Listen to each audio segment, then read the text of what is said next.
Hello, this is Linda Vettrus-Nichols, and do I have an amazing woman to introduce you to, Bhavana BP. Welcome, Bhavana.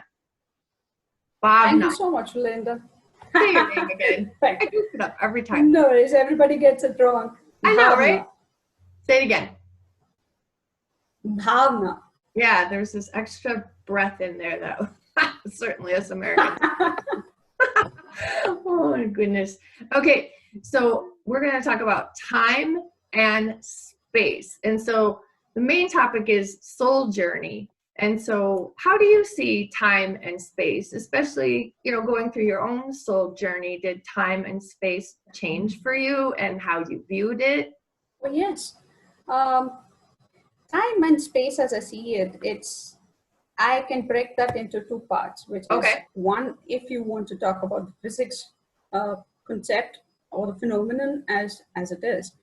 Time and space together form the four dimensions as we see, right? And it's called this time-space continuum. Okay. Right? And the other thing that comes to my mind when I think of time and space is that, there are different things. We are made up of mind, body, and soul or spirit, right? Right. So the mind is finite, the body is finite, and the soul or the spirit is infinite. And there lies the concept of time. So the soul, as you see it, is timeless. Yeah. It's not bound by time or space. Oop. Yeah. And when you know that your consciousness is that of the higher self, it encompasses everything in the cosmic ocean as we see it, right? The entire universe or the multiverse, as you call it. Entire thing is made up of us. And we are made up of the entire universe. Right. So where's the concept of time and space? Mm-hmm. Yeah, it's a beautiful thing. The other thing we do is we float outside of our body, and it's like, hello, that's your power. Bring it home, baby, right? And my concept is get it down into like that core level as a human. That's your strength center, or better be, or you're going to have a lot of issues with your body. So, in that abdomen area, they, even like Pilates teachers call that your core, right? So bring your soul into your body, get it down into your core, kind of, I call it like that second chakra, that sacral area. Now you're in your power as a human. So that makes all the difference in the world. And that's when time and space aren't relevant anymore. You're not worried about the future. Your ego isn't having chatterland at you. It might warn you about something and just thank you, right? And then you can tap into your heart and what it is that you really desire. And it's beautiful. My husband's quote is, make decisions with your heart, use your soul for counsel and your brain for storage. And I always say temporary storage. So he usually signs that off Earthwind, but Terry Earthwind Nichols is my husband, as you well know. Beautiful. Yes, beautiful. And there's one more thing that I would like to add to that. See, that could be a little difficult to take, right? The time and space and how we as humans constitute the time and space. In simple terms, if I have to put it, the way I understand is that there is no past or there's no future. You can't hold on to that. The only time is now, and the only place is here. Mm-hmm. So the concept of time is now. The concept of space is here. Mm-hmm. Where else would you be, and at what time? Yeah, and you can go into behavioral addiction, and you can tap into your pain body, all the pain, all the negative memories, all the tears from your past as well as even your ancestors. You can tap into that. Yeah. You're free. Go ahead, have fun. Who wants to?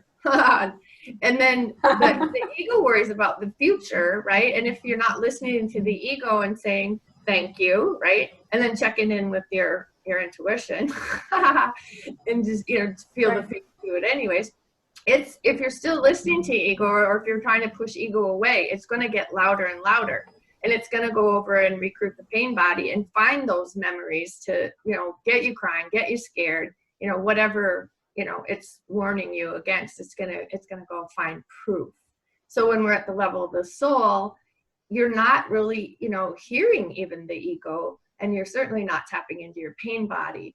And one of the easiest ways to get there is just close your eyes. It's amazing how just shutting off the rest of the world can be so helpful. And like I said, really concentrate on that abdomen. And another thing, if you're getting into emotion, I used to work in a psychiatric day treatment center for young kids, and I would have them put their hand over their forehead, and I taught them, just say, my hand is my helper, because it's almost like you've got two wires coming out of your brain, a wire coming out of the right side, a wire coming out of the left. When you put your hand over your forehead, those wires are now crossing, and all those emotional pictures you're running on the right side are going to get logic in there, and that can really quell lots of high emotion as well. Does that make sense? Wow. Yeah. Right. Yeah. I should try this out. Because think about people, if they hear bad news, what's the first thing they do? They're like, oh, right? Oh my gosh. And if it's really, really bad news, they will grab their abdomen as well. And if it's super, super bad news, their knees will crumple and they'll just go down. So they'll be like this and crumpled up. And where do they go when they go down? They go right into fetal position, because that was the safe place, right? In mommy's womb. Wow. Yeah, think about it. It's true. Yeah. Wow. Okay. Yeah. So the ego's gonna, kind of create that illusion of, hey, this is a fact and this is gonna happen again, right? What do you have to say about illusion? Illusion, this is the illusion. The time and space is the illusion that we're talking about. There's only here, there's only now. Yeah. And when you concentrate and when you're fully in the now, you know what you have to do next, and you don't have to plan that. It'll just happen, because that moment will also come. Yeah, you're totally present. Presence is the point where manifestation becomes action. That's another Earth Wind quote. And and then when we come to the word manifestation, it's like, you know what? There really isn't any such thing as manifestation. Even the Bible doesn't use that word, right? It's manifest. To make manifest means to see what's already there, right? And when you see what's already there, then like it's super easy to take action on it. Does that make sense? Yes, it does. It does. It's actually clear. It's all about presence. Go ahead. It's all about presence, because the reality that you see is the manifest, is what has already been manifested. Well, it's always been there. They're like manifested and manifestation. It's like it's there. To make manifest is to just see it, kind of like that radio frequency, right? It's coming to your radio, and it's, I get that. You doing the dial, right? We're saying the same thing. Yes, exactly. So tuning into the right frequency for us to be able to hear or see it. Exactly. Yeah. So that's more like, again, if I have to use physics to the rescue here, so it's the observer and the observed, right? Yes, it's the same thing, where the reality, it's always existed. The way each of us see or look at that reality depends on us. The way we see it, it depends on us. And how and when we see it also depends on us. Right. So as you mentioned, that the frequency is always there, and how we perceive it and when we, when do we tune into it is all left to us. Or probably the divine timing, if you want to call it. Yeah, and our souls are always tuned in. So it's a matter of getting into your body and tune in.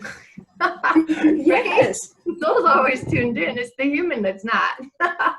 Oh, yes, that's right. So that's the illusion. The soul always knows. Yeah. Because it's not finite. And the soul works in onesies, is what I say. So when you're in chaos and you have lots of ideas or decisions or whatever, if you can only do one, which one is it? Right? Then you're at the soul, because the soul works in onesies. And if you say like, I think, it's like, the soul knows. It's your intuition. So that's not wording even from the soul. So that's another way to check, like, am I operating from the level of my soul or not? Right? Right. Yeah. love it. Yeah. Okay. And no bonds. No bonds. Yes. No bonds. See, bonds, as far as the relations are concerned, they're always good. And yet they form a kind of dependency. Mm. And with dependency comes attachments. Yeah. And with And attachments, cords. sorry? And Cords. cords, yeah. Yes, yes. And with that comes expectations. Mm-hmm. And the moment you have expectations, you can always expect grief to come to you. Oof, that is really good. So true. It's Yeah. all about that letting go, right? Yes. Yeah. Oh, yes, I'm recently there. There was something that I was holding on to, and I've done that in the past. So all that I could bring myself to give that up Right. was that I spoke to myself. I told myself that if you've done it in the past, then you can do it again. Yeah, good one. I like that. Absolutely. Yeah. So That's like flip on the ego. That it can't be done, and you're like, flip. I love it. So it's very difficult to let go of bonds, Yeah. of baggage, and yet at a deeper level that it doesn't serve you any purpose, and you've got to drop it to move forward and to progress. And how would you do that? It's a cyclic thing. If you ask me, it's you can't do it at once. It keeps coming back to you. And again, I think it's the ego that's telling us that, you know what, you can't do this. So you've got to ask it to, yes, okay, I acknowledge that. Yeah. Oh, yeah. Yeah. Absolutely. Or you're going to be in really big trouble. The thank you or just the acknowledgement. Absolutely. And it takes me, the flip, when you were talking about the flip, it takes me to alter ego. And so, like, I can dance in front of anybody, to sing. That's not so bad. To talk in front of a group is like, ugh, it gives me the shakes. And so, what I noticed, I was doing a Pechakucha community talk. Pechakucha 2020 is kind of like a TED Talk, only it's your slides are for 20 seconds, and there's 20 slides, and they go like this, and you keep your talk along with the slides, so it makes it tough that way. Anyways, and so I was at a rehearsal, and I had really tight pants on that had that similar feel to I had leggings on, so similar feel to tights, and I nailed it. And then the next time I went, I was a mess. Somebody asked me a question, I'm sure my ego was like freaking out, it just was completely thrown off. And I realized the difference was that with my tighter pants, that was like the sensation of tights, and I can dance in front of anyone. So I realized that is like the garment that is like gonna bring out the alter ego, if you will, so I made sure when I did my presentation to wear my tight pants. And I do that now, even interviewing, because I don't really like to be on camera. So yeah, I got my tighter pants on, my leggings, and it seems to bring out a whole different person in me, which is fun. That's good. That shows that you're aware of what helps you get into your power zone. Yeah, right. And what doesn't. Yeah. Have you heard of the Wonder Woman pose, where you put your hands, not your shoulders up, but your hands on your hips? Yeah, that's like proven. It's really a fun YouTube video to watch. So cool. Is there anything else you'd like to say on time and space? No. Okay, that was wonderful. I covered it. What's that? Thank you so much. Oh, you're so welcome. Thank you. I said thank you so much. Yeah, and you're so welcome. It's always so much fun to chat with you. All right, my dear. We'll see you later. Bye-bye.